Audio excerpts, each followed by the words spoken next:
tuned into CHD On Air. Kalusugan Outputs by CHD On Air. CHD On Air. Isang makabuluhang araw, magandang umaga, magandang tanghali, o magandang gabi. Welcome sa isa na namang episode ng Kalusugang Kankalu CHD On Air. Ako si DJ Daphne, ang inyong lingguhang kaagapay sa kalusugan at kabutihan ng bawat mamamayan ng Caloocan. Alam nyo ba, libre po ang lahat ng serbisyong pangkalusugan sa ating mga health centers. Kasama na rito ang medical consultation, dental services, konsulta, bunot ng ngipin, fluoride application at oral health education. Immunization para sa infants, children, at school-aged kids. Nutrition programs gaya ng Operation Timbang, deworming, at micronutrient supplementation. Family planning, prenatal at postpartum care, cervical screening, adolescent health services, TB program, HIV screening, anti-rabies vaccination, at newborn screening. Lahat ng ito ay handog ng Caloocan City Health Department upang matiyak na abot kamay at libre ang serbisyong pangkalusugan para sa bawat batang Kankalu.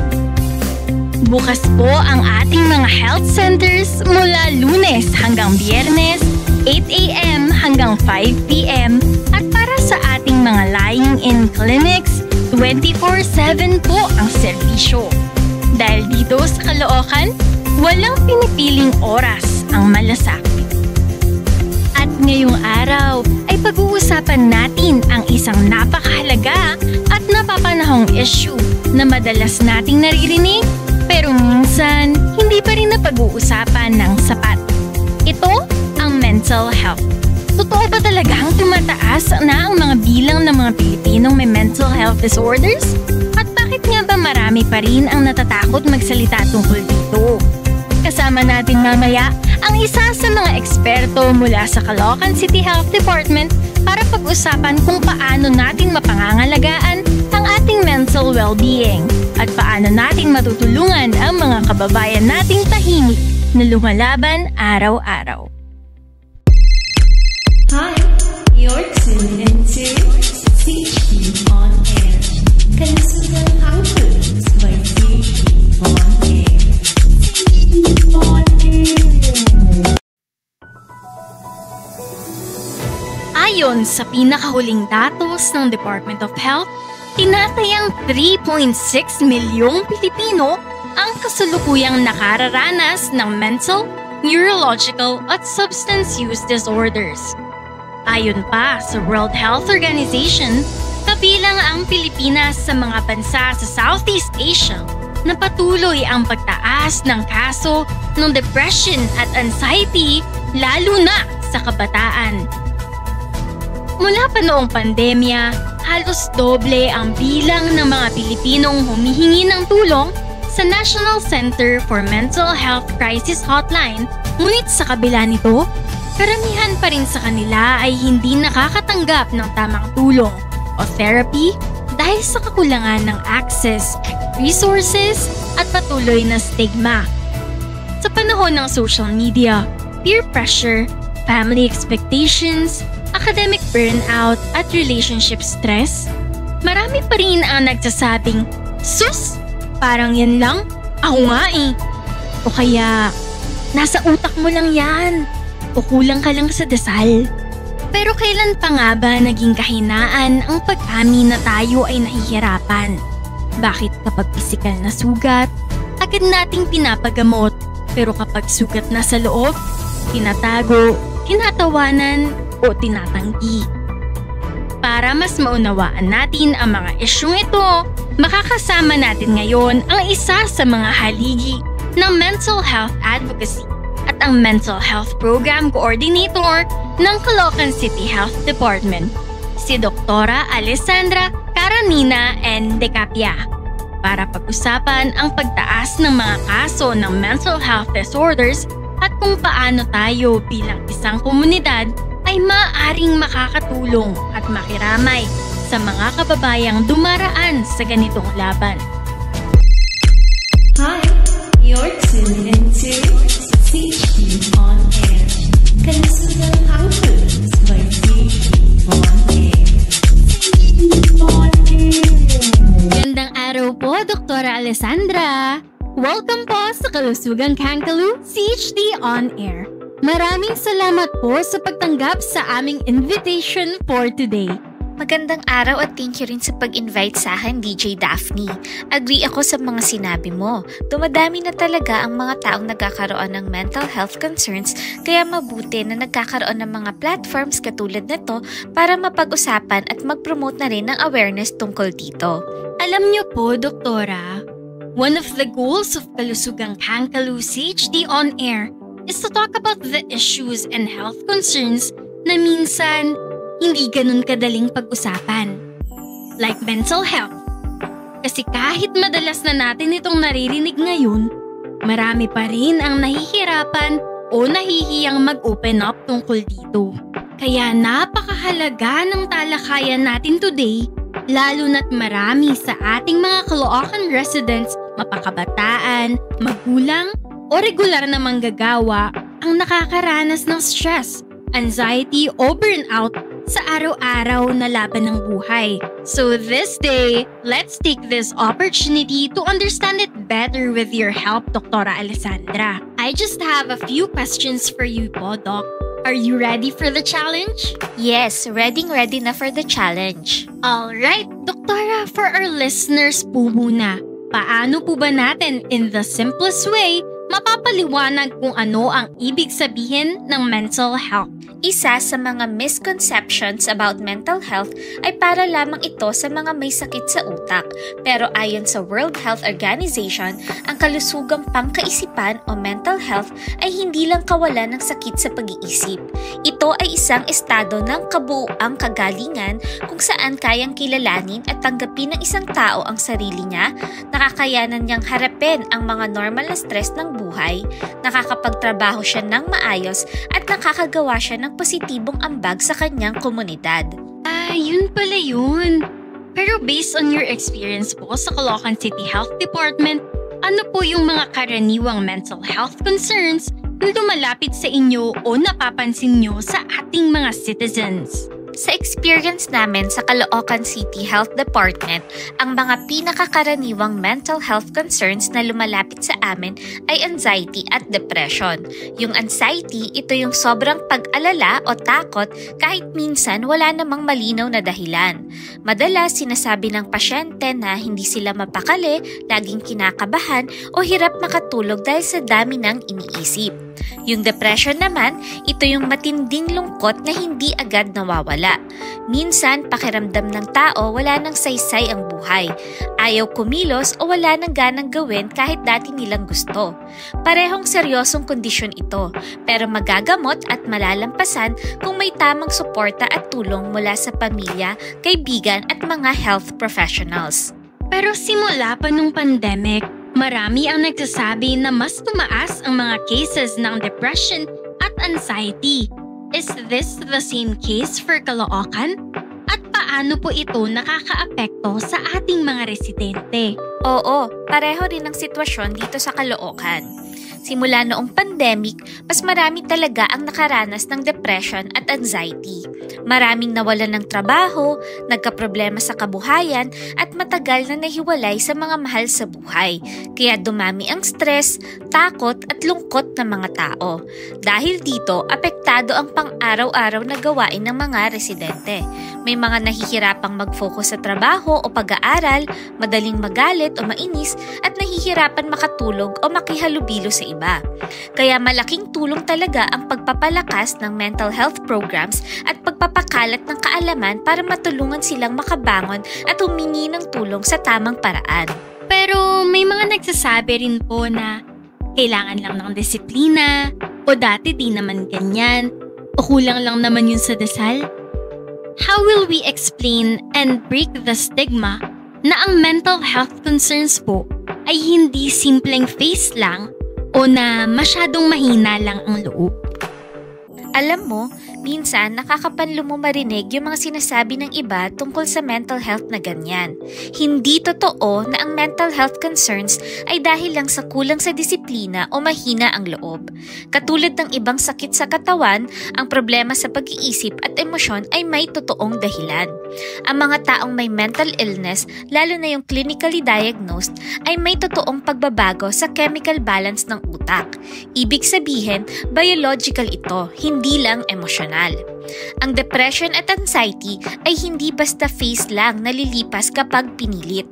Kapag sinabi nating magdasal ka lang o lakasan mo lang loob mo, parang sinasabi nating kayang malunasan ang lagdat ng dasal lang. Kailangan din ng gamot, pahinga at tamang pag-aalaga. Mas maganda kung sabay ang dasal, suporta at professional help. Kasi ang paghingi ng tulong ay hindi kahinaan. Ito ay tanda ng lakas at pagnanais na gumaling. So in this situation po, ano po ang mga interventions or programs ng Caloocan CHD para matulungan ang mga kababayan nating nakaka-experience sa ganitong problema? Dito sa Caloocan, ini-implement natin ang programa ng Department of Health na tinatawag na Mental Health Gap Action Program o MHGAP. Ang MHGAP ay isang programa ng DOH at World Health Organization na layuning palawakin ang access sa mental health services lalo na sa mga lugar na kulang sa mga espesyalista gaya ng psychiatrist o psychologist. Alam naman natin na mahirap at matagal makapagpa-schedule sa psychiatrist dahil kaunti lang talaga ang mental health professional sa buong bansa.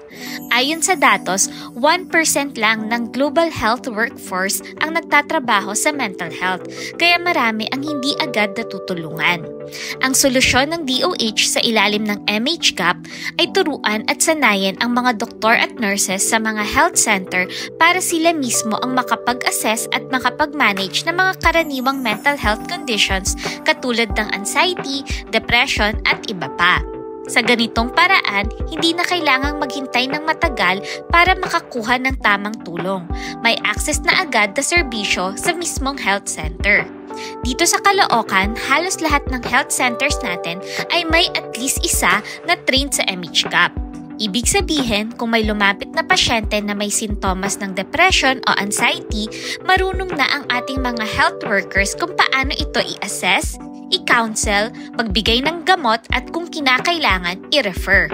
Bukod dito, meron din tayong Medicine Access Program kung saan libreng na ipamimigay ang ilang gamot para sa mga pasyenteng may mental health conditions. Ang access site para dito sa Caloocan ay ang Kalaanan Health Center kung saan maaaring kumuha ng gamot at magpakonsulta. Hindi lang tayo tumitigil dito sa diagnosis at treatment.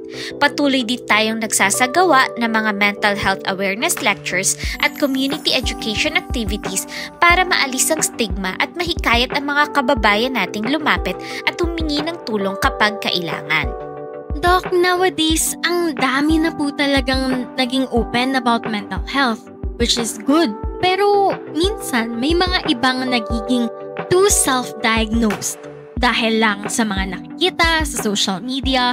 Like, I saw it on TikTok, kaya I think I have anxiety or depression. So, where do we draw the line between raising awareness and overusing these terms to the point na minsan parang excuse na lang siya to overrule personal accountability and nagiging trendy labels na lang siya without professional diagnosis? Tama ka. Maganda na mas open na ang mga tao ngayon pagdating sa mental health. Noon, tabu at nakakahiya pag-usapan ito. Pero ngayon, mas marami nang nagkukwento, humihingi ng tulong at nagiging aware sa kahalagahan ng mental well-being. Pero totoo rin na minsan may ibang nagiging too self-diagnosed dahil lang sa mga nakikita sa social media. Sa dami ng content online, parang madaling i-relate ang sarili sa mga sintomas na napapanood. Halimbawa, lagi akong pagod, baka depressed ako. O kaya naman, ayoko sa tao, baka may social anxiety ako. Ang problema, hindi lahat ng nararanasan natin ay agad nangangahulugang may mental disorder. Minsan, normal human experiences lang yon. Stress, lungkot o pagod. Dito natin kailangang iguhit ang linya. Awareness is good. It helps people understand that mental illness is real and help is available. Pero self-diagnosis without professional evaluation can be risky. Bakit? Maaaring maling label ang ibigay sa sarili, hindi natutugunan ang totoong problema at minsan nagiging excuse o trend na lang imbis na tunay na tulong. Ang tunay na layunin ng mental health awareness ay hindi para lahat sabihing may sakit, kundi para turuan tayong makilala kung kailan normal ang nararamdaman at kailan na ito dapat ikonsulta. Kaya mahalaga pa rin na kung paulit-ulit, matindi o nakakaapekto na sa pang-araw-araw na gawain ang mga nararamdaman, lumapit tayo sa health center o mental health professional. Sila ang makakapag-assess ng tama at hindi ang social media. Sa madaling sabi, awareness empowers, self-diagnosis misleads, and professional consultation saves lives.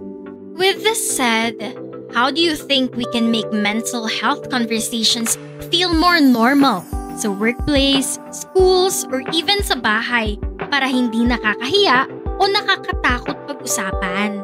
Una sa lahat, kailangan nating ituring ang mental health na kasing normal lang ng physical health.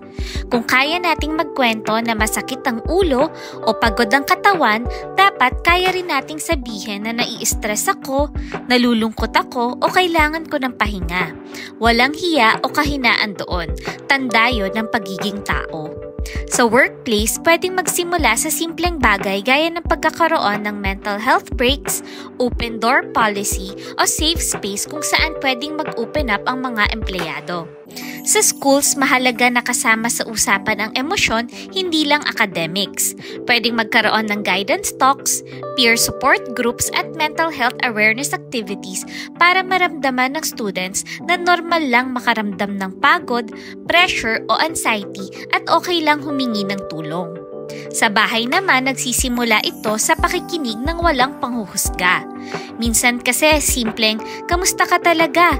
Yun lang ang kailangan na may sincerity, pwede nang maging malaking tulong. Kapag alam ng mga anak o kapatid na makikinig ang pamilya nang hindi agad pagsasabing, lakasan mo lang loob mo, doon unti-unting nagiging normal ang mental health conversations. Sa madaling sabi, kapag pinag-uusapan ng bukas at may malasakit, nagiging normal. Kapag pinagtatawanan o tinatabunan, nagiging nakakatakot.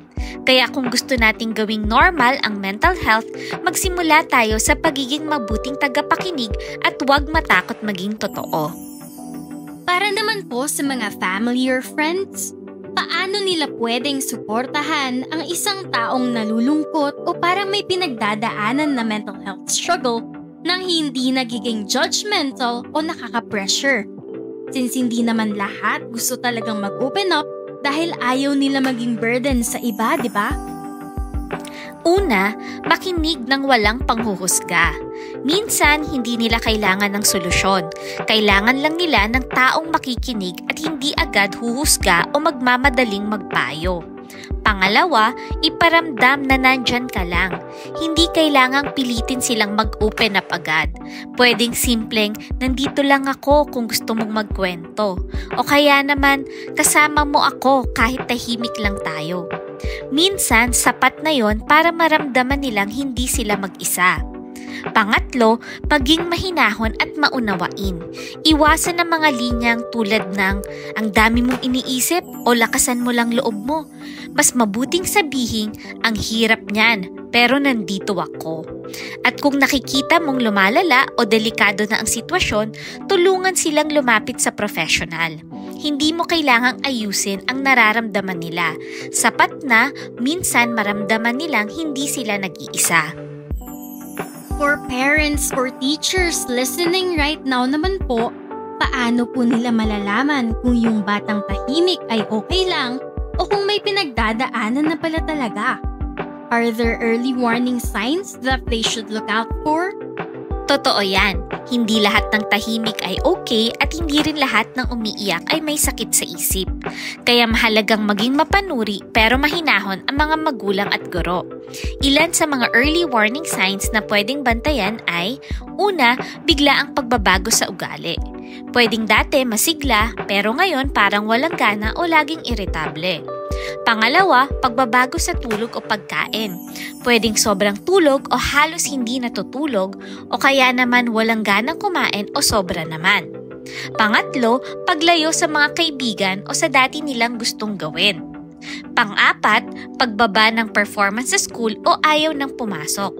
At ang pinakahuli, mga pahayag na kawalan ng pag-asa, kahit pabiro lamang, tulad ng wala naman akong silbi o pagod na ako sa lahat. Kapag napansin ang mga ito, huwag agad husgahan. Mas mainam na lapitan sila ng may malasakit, sabihing, napansin kong parang tahimikan nitong mga araw, okay ka lang ba? Simple lang, pero napakalaking tulong na maramdaman ng bata na may nakakapansin at nagmamalasakit. Ang unang hakbang sa pagtulong ay ang mapansin at ang mapansin ng may puso.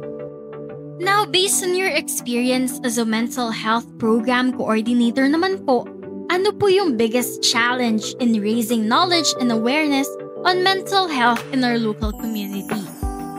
Sa experience ko bilang mental health program coordinator, ang pinakamalaking hamon sa pagpapalaganap ng kaalaman tungkol sa mental health ay ang stigma at kakulangan ng tamang impormasyon.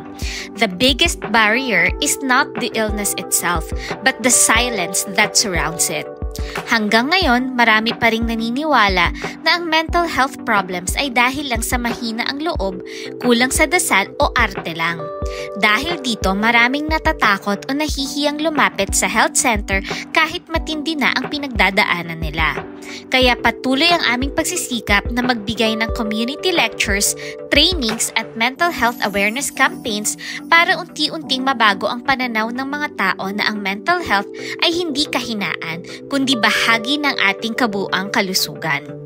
And lastly, Doktora, kung may message po kayo ngayon para sa lahat ng ating listeners who feel lost, broken, and struggling in silence alone, ano po ang gusto niyong sabihin sa kanila? Para sa lahat ng nakikinig ngayon na pakiramdam ay pagod, nawawala o tahimik na lumalaban, gusto kong sabihin ito.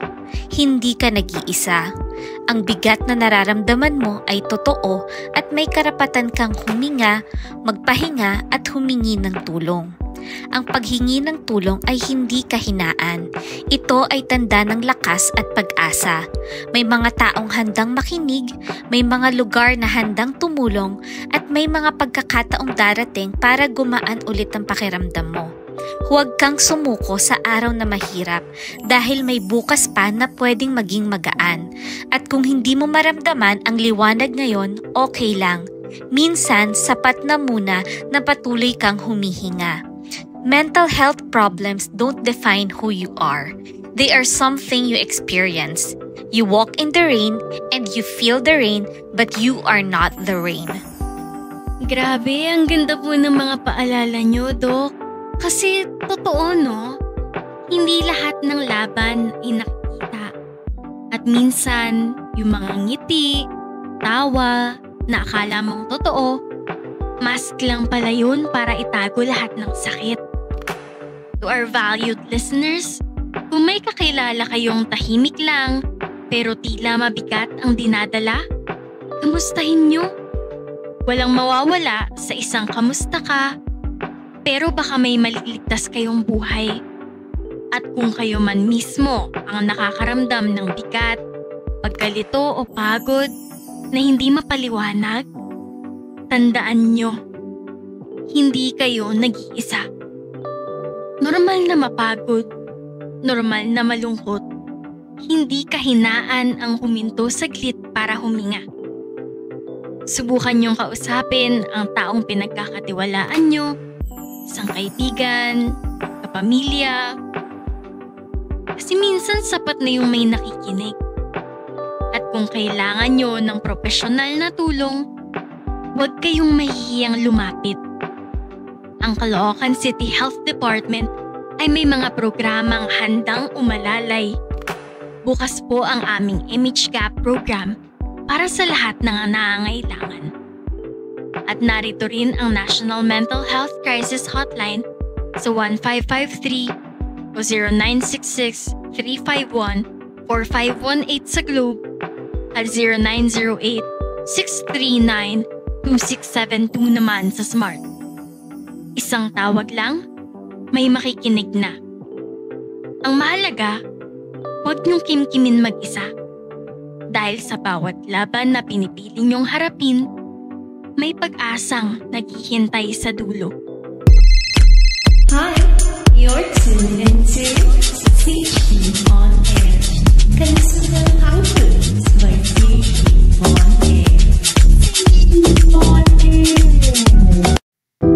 Sa bawat linggo dito sa Kalusugang Hangkalu, layunin din nating ibahagi ang mga tunay na istorya ng dedikasyon at malasakit mula sa ating mga lingkod bayan. Ngayong araw, pakinggan natin ang kwento ng isang health worker na pinipiling manatiling matatag kahit sa harap ng mga pinakamatinding pagsubok. Ito ang kwento ni J.R. Tumala mula sa Caloocan City Health Department. Simula pa noong 2015, araw-araw kong hinaharap ang iba't ibang mukha ng laban. Laban sa sakit, sa hiya, sa takot, at sa mga matang mabilis humusga. Habang naglalakad ako papunta sa field o sa klinik, madalas kong marinig ang mga bulungan. Mga sa HIV yan. Minsan, pinandidirihan. Minsan, tinitingnan na parang kakaiba. Minsan, ginagawang katatawanan. At minsan, binabastos pa. Pero alam nyo, natutunan ko na ring tumatag. Dahil alam kong mas malaki ang laban ko kaysa sa mga salitang iyon. Ang trabaho naming nasa STI, HIV/AIDS Control Program, hindi lang basta serbisyo.